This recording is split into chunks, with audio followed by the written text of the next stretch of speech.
Friends, Anushka blog চলে তোমাদের সবাইকে স্বাগতম। কেমন আছো তোমরা? আশা করি ভালো আছো, আমিও ভালো আছি।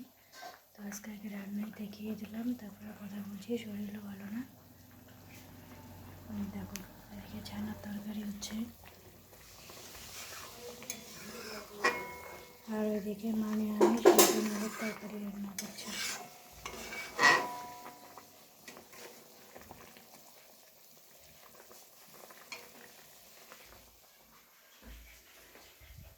দেখো সকালের ডাল,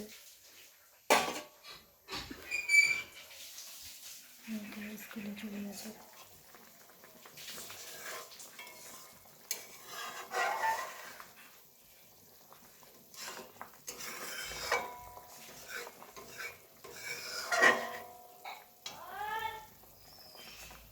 ঠিক আছে, চলো।